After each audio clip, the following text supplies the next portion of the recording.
the Lakers and the Celtics. Two teams that have a rich history in their respective franchises. These two clubs symbolize many of the dualities in the NBA. East versus West, white versus black. During the 60s, 80s, and the late thousands, both teams dominated the league and faced each other countless times in the finals, as both teams were filled with generational talent. From the Celtics dynasty, led by Bill Russell and Bob Cousy, against Elgin Baylor and Jerry West in the 60s, to the Showtime Lakers, containing Magic Johnson, Kareem Abdul-Jabbar, and James Worthy, against the Celtics' Larry Bird, Kevin McHale, and Robert Parrish. To even their latest finals encounter in 2010, where Kobe Bryant and Pau Gasol faced the Celtics super team in Kevin Garnett, Paul Pierce, and Ray Allen. This age-old rivalry created a rich culture within the NBA and provided some of the most entertaining matchups in NBA history. Origins of the Celtics. When the NBA was created in June 1946, there were only 11 franchises, two of which were the Boston Celtics and the Minneapolis Lakers. The Celtics for its first few years remained mediocre until the arrival of legendary head coach Red Auerbach, who helped create a dynasty in Boston. Auerbach's role in the organization was being the sole coach of the team, the trainer, and the head scout for the Celtics all at the same time. Along with Red Auerbach came NBA legend Bob Cousy, the third pick in the 1950 NBA draft by the Chicago Stags. The Stags, which ended up going bankrupt the same season, gave Cousy to the Celtics in the dispersal draft.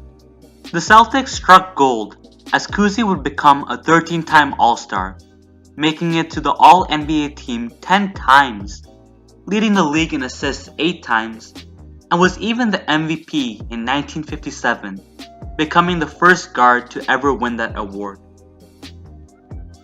Cousy was a pioneer when it came to playmaking point guards, as he created many flashy passes and invented new dribble moves during his time in the NBA. Auerbach and Cousy led the Celtics to their first ever playoffs, but were swiftly knocked out by the New York Knicks, who dominated the Eastern Conference with 3 league finals appearances in a row, spanning from 1951 to 1953. While the Celtics were stuck in the playoffs, the team slowly gained gems in Hall of Famer Bill Sharman in 1951, Cliff Hagan in 1953, and Ed McCauley in 1950. However, the trade that would push the Celtics into title contention occurred in 1956. The Celtics traded All-NBA and 7-time All-Star Ed McCauley and the draft rights of future 5-time All-Star Cliff Hagan for the second overall pick in the 1956 NBA draft. After negotiating and bribing the Rochester Royals owner for a popular ice skating show to appear in the city, the Royals let Bill Russell slide into the second overall pick for Boston to grab.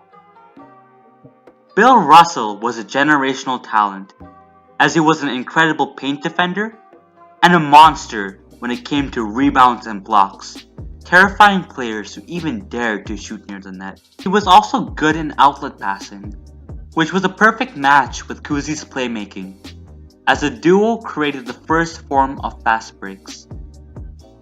In his career, Russell would become a 12-time All-Star, leading the league in rebounds 4 times, won the MVP 5 times, and most infamously, Russell was an 11-time champion, as he was a defensive anchor for the Celtics dynasty in the 60s. In the same draft class as Russell was the third option in the upcoming Celtics dynasty in Tom Heinsohn, who was chosen as Boston's territorial pick.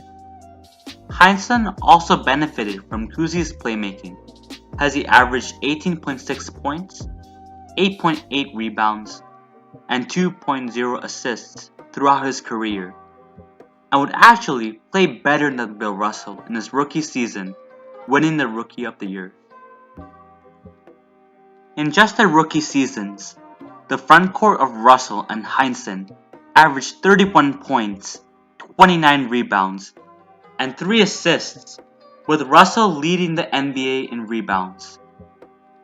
This trio would help get Boston the first of many NBA championships, as they beat the St. Louis Hawks in a close 7 game. Although in the following year they were beaten by the Hawks, the arrival of Sam and Casey Jones would help set a dynasty in Boston that would span the entire 1960s.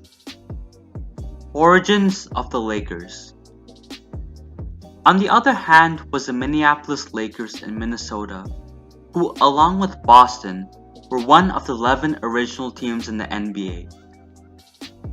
In the early years of the organization, the Lakers won 5 titles in 1949, 50, 52, 53, and 54 under the original big man and superstar, George Mikan. During that period, Mikan towered over many of the other NBA players as he was 6'10". The height easily gave him an advantage over other players as he could easily shoot over them and could grab rebounds effortlessly.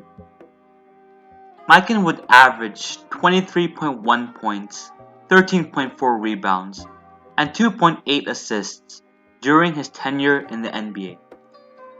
During his short 7-year stint in the NBA, he led the NBA in points 3 times and in rebounds twice. To accompany Mikan in his later years was Clyde Lovelet, a 6'9" big man who could shoot from far distances and specialized in offense. It was until Mikan's premature retirement due to injuries that led the Lakers to play poorly, even having a league-low 19 wins in the 57-58 season.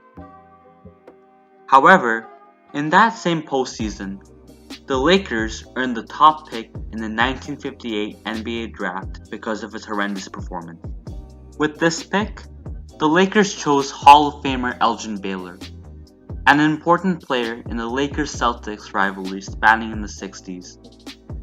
Baylor was an all-round player as he was an excellent scorer, was a good rebounder, and could be a secondary playmaker for any team.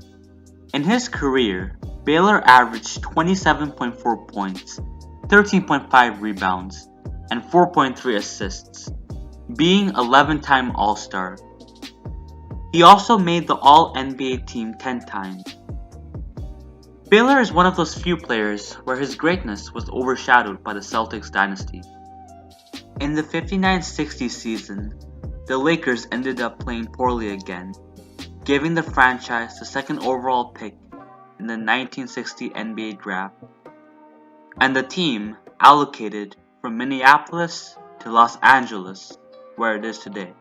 With the 2nd overall pick, the Lakers chose Mr. Clutch, the logo of the NBA himself, Jerry West, an excellent scorer who was known for his performances in the playoffs and in the last minutes of crucial games, thus earning him his nickname, Mr. Clutch. West was a completely new player in the playoffs. For example, in the 64-65 season, West's points would spike from 31 points per game in the season to 40.6 points per game in the playoffs.